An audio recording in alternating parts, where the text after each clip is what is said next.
Do you believe in God? Elon Musk's personal views on God and religion are as astounding as they are controversial. Actor Rain asked the outspoken billionaire whether he had a spiritual life when he interviewed him. In his response, Musk ended up addressing the big question of whether God exists. Check it out. Do you have a spiritual life? Well, it sort of depends on what spiritual means. I mean, there's certainly things that we don't understand about the universe, but I'm less convinced that there's, say, some super consciousness watching over our every movement and kind of evaluating it against some criteria and deciding whether we're going to go to one place or another when we die. I think that's unlikely. Right. Rain continued to interview Musk on what he worships. From Elon Musk's response, it was clear that he was an agnostic, but not an atheist, as most people would think. As an agnostic, Musk neither believes nor disbelieves in God, since the existence of God cannot be proved. The physics guru only believes in facts and science. Listen to Musk's response in matters of worship. What do you worship? Well, I don't really worship anything, but I do devote myself to the advancement of humanity using technology. And it does beg the question, if there is some superconsciousness, where did the superconsciousness come from? So I think the most likely explanation is that complexity evolved from simplicity. That the simple elements over time combined become more complex and arrived at what we are. The tech genius made it clear in the interview that science and religion cannot coexist. The former economics student from University of Pennsylvania was probably borrowing from Karl Marx, a German economist who said that religion is the opium of the masses. The deeply religious Rain was shocked to learn that Musk doesn't pray. Have a look. Can science and religion coexist? Probably not. Do you pray? I don't. I didn't even pray when I almost died of malaria. Wow, that's really not praying. Right. You put your money where your bug spray was. Yeah. You're blowing my mind.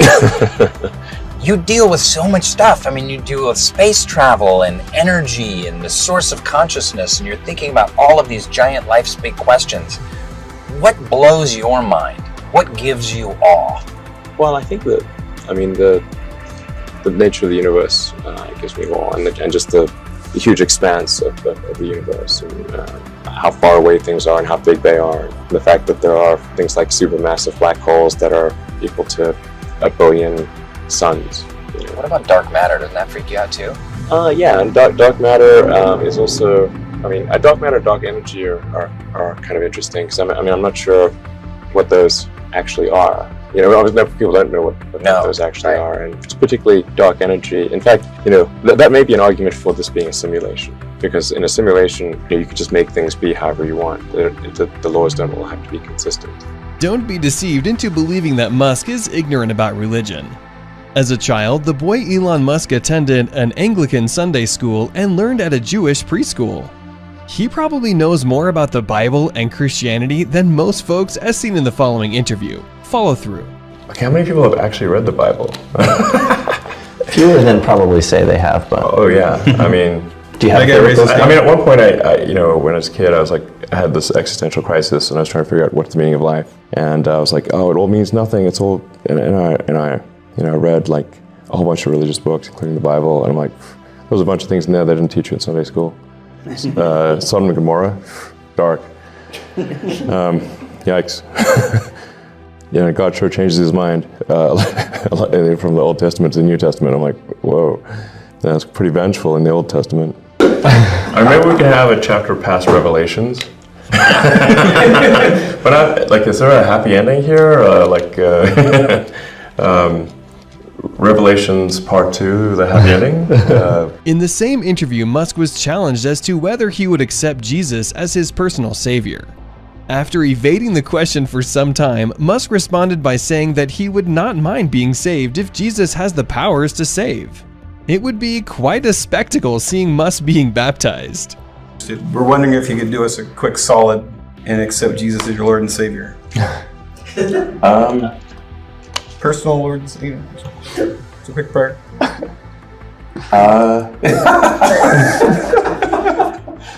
But hey, if Jesus is saving people, I would stand in his way. They'll be sure. I'll be safe. Why not? Sweet, we did it. In the interview, Musk revealed that he accepted some of Jesus' teachings on love and forgiveness. However, the genius was quick to criticize how Jesus chose wine over water in a wedding. The interviewers were amazed at Elon's criticism on various biblical accounts. Have a look. I mean, let's just say, like, I agree with the principles that Jesus advocated. You know, there's great wisdom in the teachings of Jesus, and I agree with those teachings. And things like turn the other cheek are very important, because as opposed to an eye for an eye leaves everyone blind. So forgiveness, is important, and treating people as you would wish to be treated. Love thy neighbor as thyself. Very important. And like, Jesus was obviously very pro-alcohol, because one of his miracles was turning water into wine. Yeah. And then there was like, they were having a party, they ran out of wine. Okay. And they're like, let's keep this banter going. Good stuff. Who can solve this problem? We're out of White Claws. The friggin' store's closed. And Jesus is like, I got you. Okay. Water, now wine. And they're like, party on. So, Accurate. pro-partying with alcohol is literally one of the miracles. It is interesting how the SpaceX CEO understands rocket science but does not understand the origin of life. The genius explained to Dr. Crystal Dilworth of the efforts that he has made to help understand the existential crisis during a late-night chat at Canadian Consul's residence in Los Angeles. Here's what Elon had to say. I had this existential crisis when I was a kid, and try to figure out what's it all about, and none of the books I read seemed to actually have a good answer. So I read all the religious texts, and I read a bunch of philosophy books, and they're all quite depressing. Actually, when I read The Hitchhiker's Guide to the Galaxy, I thought, okay, this is a pretty good one. Just to sort of try to gain greater enlightenment over time. That seems like a good goal. If we don't really know what the meaning of life is, or even really what the right questions are to ask, but if we can improve our understanding of the universe, then eventually we can figure out what the right question to ask is. If it's not meaning of life, it's something. What do you worship? Well, I don't really worship anything, but I do devote myself to the advancement of humanity using technology. Do you pray? I don't. I didn't even pray when I almost died of malaria. Wow, that's really not praying. Right. So you put your money where your bug spray was. Yeah. Do you have a spiritual life? Well, it sort of depends on what spiritual means. So what do you think spiritual means? And there's certainly things that we don't understand about the universe. But I'm less convinced that there's, say, some super consciousness watching over our every movement and kind of evaluating it against some criteria, and deciding whether we're going to go to one place or another when we die. I think that's unlikely. Right. I think that's very unlikely, too. Exactly. I mean, and it does beg the question: if there is some super consciousness, where did the super consciousness come from? So I think the most likely explanation is that complexity evolved from simplicity. That the simple elements over time combined to become more complex and arrived at what we are. What blows your mind? What gives you awe? Well, I think that the nature of the universe gives me awe, and just the huge expanse of the universe, how far away things are and how big they are, and the fact that there are things like supermassive black holes that are equal to 1 billion suns. What about dark matter? Doesn't that freak you out too? Yeah, and dark matter is also, dark matter and dark energy are kind of interesting, because I'm not sure what those actually are. People don't know what those actually are, and particularly dark energy. In fact, this is why, that may be an argument for this being a simulation, because in a simulation, you wouldn't, you could just make things be however you want. The laws don't all have to be consistent. I had this existential crisis when I was a kid, and try to figure out what's it all about, and none of the books I read seemed to actually have a good answer. So I read all the religious texts, and I read a bunch of philosophy books, and they're all quite depressing. Actually, when I read the Hitchhiker's Guide to the Galaxy, I thought, okay, this is a pretty good one. Just to sort of try to gain greater enlightenment over time. That seems like a good goal. Because we don't really know what the meaning of life is, or even really what the right questions are to ask. But if we can improve our understanding of the universe, then eventually we can figure out what the right question to ask is. If it's not meaning of life, it's something. The question is harder than the answer, and if you can properly phrase the question, then the answer is the easy part. And so, if to the degree that we can better understand the universe, then we better know what questions to ask, and then whatever the question is that most approximates what's the meaning of life, that's the question we could ultimately get closer to understanding. And so I thought, well, to the degree that we can expand the scope and scale of consciousness and knowledge, human knowledge, then that would be a good thing. And so I think that there's certain things that are necessary to ensure that the future is good, and to be a spacefaring civilization, and for humanity to be out there among the stars, and be a multi-planetary species. All of our consciousness, all civilization, everything we've ever known and done is on this tiny blue dot. People also get too trapped in their squabbles amongst humans, and they don't think of the big picture. And they take civilization and our continued existence for granted. They shouldn't do that. Look at the history of civilizations. They rise and they fall. And now, civilization it's globalized. And so civilization, I think, now rises and falls together. There's not geographic isolation. This is a big risk. Things don't always go up. That's an important lesson of history. It's funny, the universe appears to be 13.8 billion years old. Earth is like 4.5 billion years old. In another 500 million years or so, the sun will expand and probably evaporate the oceans and make life impossible on Earth. Which means that if it had taken consciousness 10% longer to evolve, it would never have evolved at all. Just 10% longer. And I wonder how many dead one-planet civilizations there are out there in the cosmos that never made it to the other planet and ultimately extinguished themselves or were destroyed by external factors. Probably a few. Look again at that dot. That's here. That's home. That's us. On it, everyone you love, everyone you know, everyone you've ever heard of, every human being who ever was, lived out their lives. The aggregate of our joy and suffering, thousands of competent religions, ideologies, and economic doctrines. Every hunter and forager, every hero and coward, every creator and destroyer of civilization. Every king and peasant, every young couple in love, every mother and father, hopeful child, inventor and explorer. Every teacher of morals, every corrupt politician, every superstar, every supreme leader, every saint and sinner in the history of our species lived there, on a mote of dust suspended in a sunbeam. Our planet is a lonely speck in the great enveloping cosmic dark. In our obscurity, in all this vastness, there is no hint that help will come from elsewhere to save us from ourselves. The Earth is the only world known so far to harbor life. There is nowhere else, at least in the near future, to which our species could migrate. If you consider the major elements on the scale of evolution as being the advent of single-celled life, multicellular life, differentiation of plants and animals, life going from the oceans to land, mammals and consciousness, those are probably the big ones. But I think on that scale would also fit life becoming multiplanetary for the first time. I think it's perhaps at least as important as life going from the oceans to land.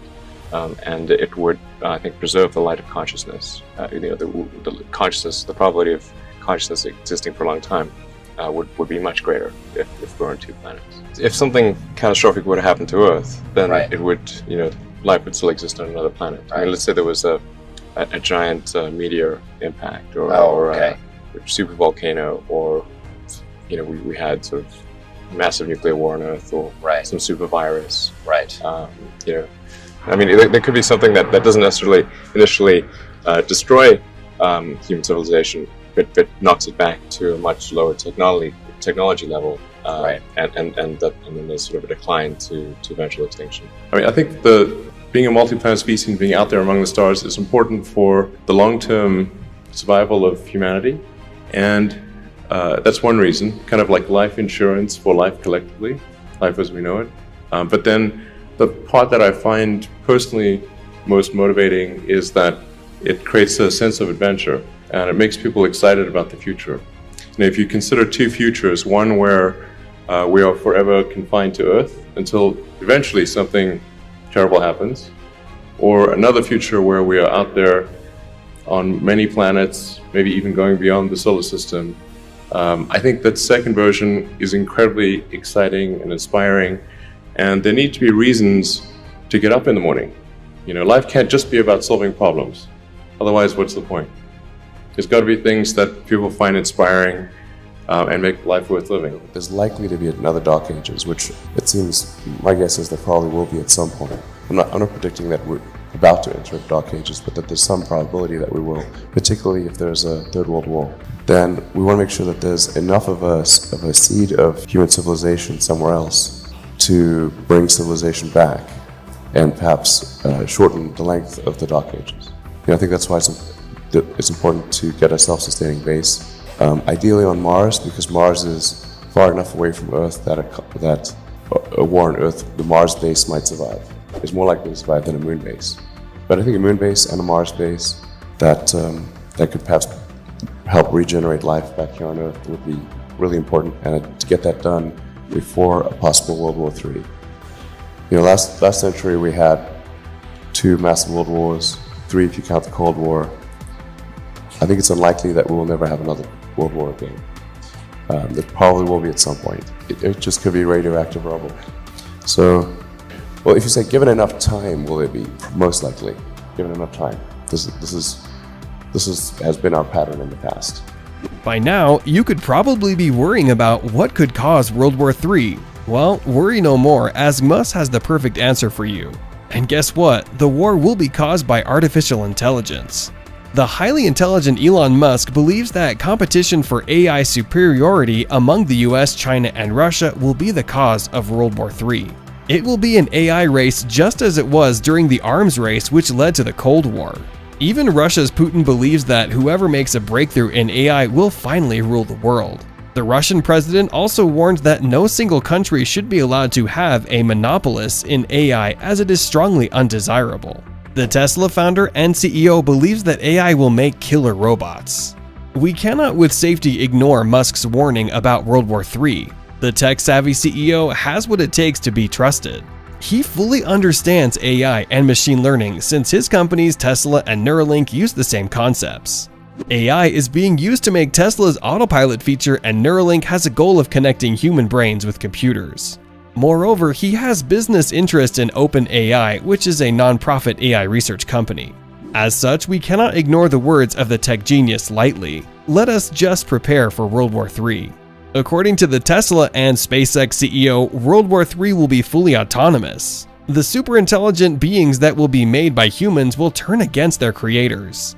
In an interview, the tech billionaire makes it clear that the superintelligent beings may initiate the world war on their own without any human intervention. The tech expert gives a clear explanation on how AI can start the war. Have a look. But the thing that's most dangerous is, and it's the hardest to kind of wrap, kind of get your arms around because it's not a physical thing, is kind of a deep intelligence in the network. You say, well, what harm could a deep intelligence in the network do? So, well, it could start a war by doing fake news and spoofing email accounts and fake press releases, and just by manipulating information. The pen is mightier than the sword. Let's say if you had an AI that was where the AI's goal was to maximize the value of a portfolio of stocks. One of the ways to maximize value would be to go long on defense, short on consumer, start a war. And then how could it do that? Well, hack into the Malaysian Airlines aircraft routing server, route it over a war zone, then send an anonymous tip that an enemy aircraft is flying overhead right now. The tech billionaire firmly believes that AI should be regulated just as nuclear weapons are being regulated. AI can be very dangerous if not regulated. Musk and some other like-minded people have written to the UN requesting them to regulate AI. The world's richest man has warned that we have more to fear from AI than North Korea's nuclear weapons. In an interview, Elon highlights the role of the government in regulating AI. Check it out. I think the first order of business would be to gain insight.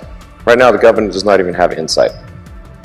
And I think the right order of business would be to stand up a regulatory agency.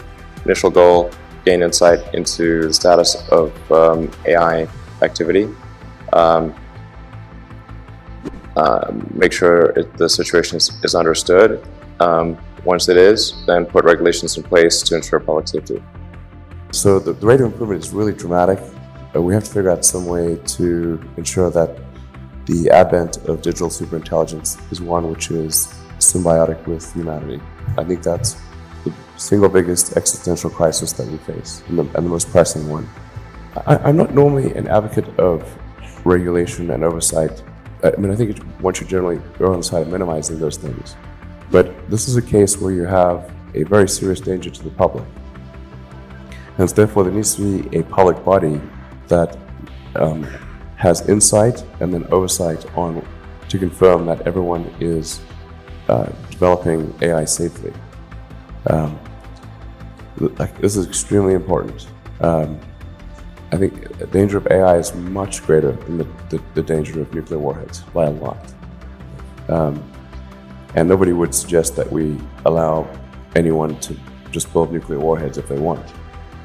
That would be insane. And mark my words, AI is far more dangerous than nukes. Far. So why do we have no regulatory oversight? This is insane. Despite the Earth's risks of being destroyed by World War III, Musk has some hope for the human race. The SpaceX CEO plans to take us to Mars even before the Earth gets destroyed. To many, Elon Musk is the savior of the world. He plans to send the first crewed mission to Mars in 2026. It is estimated that the space enthusiast would have created a self-sustaining city on the Red Planet by 2050. In an interview, the tech icon makes clear his plans of saving humans when the human civilization on Earth is destroyed. Have a look. Life as we know it is multiplanetary, then the probable length of existence of human civilization is much greater. So, I mean, I think there are two main motivations for Mars. I mean, one is the sort of defensive reason of saying, okay, if something were to happen to Earth, is life as we know it, does it end? Or if it's on another planet, then it probably doesn't end. A multi-planet civilization is likely to last a lot longer than a single planet civilization. We should do so very, very carefully. I'm very close to the cutting edge in AI, and it scares the hell out of me. Profit. I don't have any stake in OpenAI anymore, nor am I on the board, nor do I control it in any way. But the ChatGPT, I think, has illustrated to people just how advanced AI has become. Because the AI has been advanced for a while, it just didn't have a user interface that was accessible to most people. So what really ChatGPT has done is just put an accessible user interface on AI technology that has been present for a few years. And there are much more advanced versions for that are coming out. So I think we need to really I think we need to regulate AI safety, frankly, because if you think of any technology which is potentially a risk to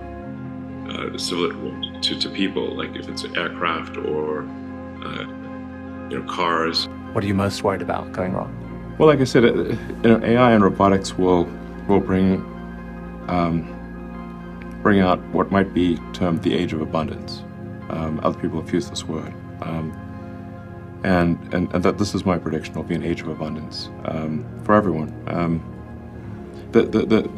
I guess there's the dangers would be the artificial general intelligence or digital superintelligence decouples from a collective human will and goes in a direction that for some reason we don't like, whatever direction it might go. That's sort of the idea behind Neuralink is to try to more tightly couple collective human will to digital superintelligence. If you find your predictions are going further out or coming closer in, that actually, is one way to think of acceleration. Because otherwise, what's the qualitative or quantitative measure of AI? I was saying, if a given technology is always 20 years in the future. Yeah, if it's always 20 years in the future, it's like more logarithmic. So does AI seem like it's one of the most fastly accelerating things that you're aware of? Yes. And I can certainly see that with autonomous driving, where 3 years ago I thought it was 10 years away, and then 2 years ago I thought it was 5 years away. Now I think it's 3 years away or less than 3 years away. Wow. But the ChatGPT, I think, has illustrated to people just how advanced AI has become. Because the AI has been advanced for a while, it just didn't have a user interface that was accessible to most people. So what really ChatGPT has done is just put an accessible user interface on AI technology that has been present for a few years. And there are much more advanced versions for that are coming out. So I think we need to really we need to regulate AI safety, frankly. What specifically do you believe that they don't?